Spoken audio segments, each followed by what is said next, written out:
Assalamualaikum warahmatullahi wabarakatuh. Perkenalkan, nama saya Risnawati dengan NIM 111222188. Di sini saya akan menjelaskan tentang ayat jurnal penyesuaian.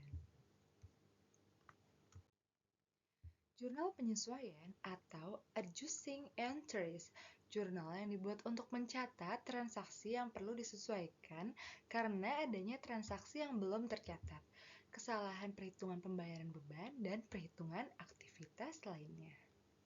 Tujuan membuat jurnal penyesuaian adalah untuk mencatat pemakaian perlengkapan yang terpakai, untuk mengoreksi kesalahan pencatatan dalam pembayaran beban-beban, untuk mengetahui nilai aktivitas tetap berapa besar nilainya disusutkan, untuk mengetahui nilai pendapatan yang akan ditagih.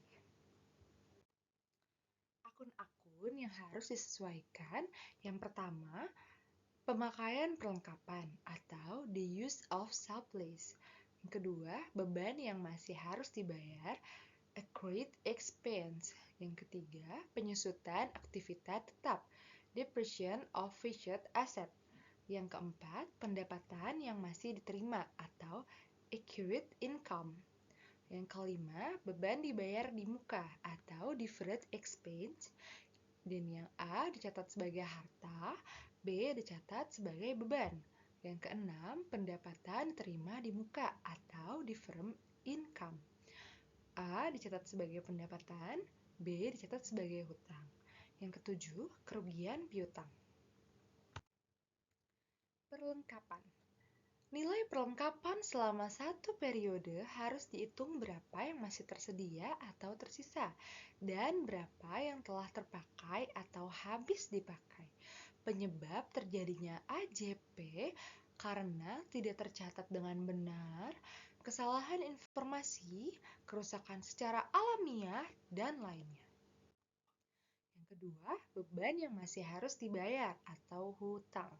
Beban yang masih harus dibayar merupakan beban yang telah terjadi tetapi sampai akhir periode belum dibayar atau dicatat. Penyebab terjadinya AJP, yang pertama ada tutup buku, yang kedua kesalahan dalam perhitungan, yang ketiga sudah menjadi beban tetapi belum dibayar. Dan contoh ceritanya, perusahaan melakukan pembayaran gaji setiap minggu sebesar 1.200.000. Pembayaran dilakukan tiap hari Sabtu. Tahun 2008, perusahaan tutup buku pada tanggal 31 bulan 12, jatuhnya pada hari Jumat, sehingga dari Senin sampai Jumat, karyawan telah bekerja tetapi belum menerima gaji. Dia tuh dalam bentuk hutang. Dan hari Sabtu itu harus dibayarkan. Yang ketiga, penyusutan aktivitas tetap. Aktivitas tetap merupakan aktivitas yang dapat digunakan dalam perusahaan lebih dari satu periode. Aktivitas mengalami penurunan nilai yang dikenal dengan penyusutan.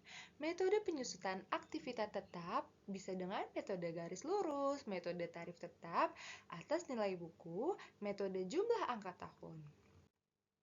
Yang keempat, pendapatan yang masih harus diterima. Pendapatan yang masih harus diterima timbul karena pada akhir periode telah terjadi pendapatan tetapi belum diterima atau ditagih pembayarannya. Contohnya, pendapatan bunga, pendapatan usaha. Dan yang kelima, beban dibayar di muka.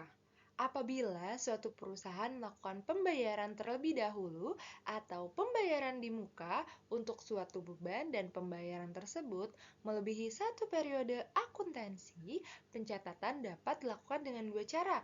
Yang pertama, dicatat sebagai harta atau sudah dipakai yang adalah transaksi yang pada saat terjadinya dianggap sebagai harta, tetapi yang sebenarnya akan menjadi beban di kemudian hari. Contohnya, sewa dibayar di muka.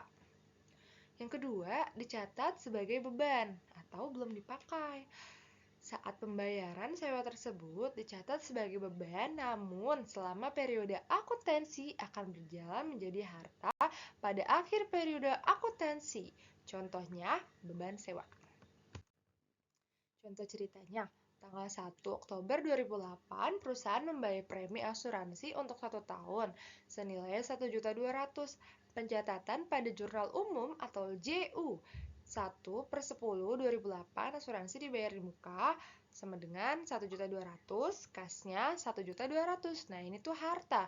Atau 1/10 2008 beban asuransi 1.200.000, kas 1.200.000 itu adalah beban. Yang keenam, pendapatan diterima di muka. Transaksi yang pada dasarnya merupakan transaksi yang dicatat sebagai kewajiban atau utang, tetapi akan menjadi pendapatan di akhir periode akuntansi. Pencatatan dapat dilakukan dengan dua cara. Yang pertama, dicatat sebagai hutang sudah diterima. Nilai yang dicatat pada jurnal penyesuaian adalah nilai yang dapat atau telah dilaksanakan. Yang kedua, dicatat sebagai pendapatan atau belum diterima. Nilai yang dicatat pada jurnal penyesuaian adalah nilai yang belum selesai dikerjakan karena akun ini adalah akun nominal. Yang ketujuh, kerugian piutang atau cadangan kerugian piutang yang tak tertagih. Ini adalah cadangan yang dilakukan dan ditetapkan oleh perusahaan karena adanya piutang tak tertagih. Akun ini biasanya dipakai pada perusahaan dagang. Sekian presentasi dari saya. Terima kasih. Wassalamualaikum warahmatullahi wabarakatuh.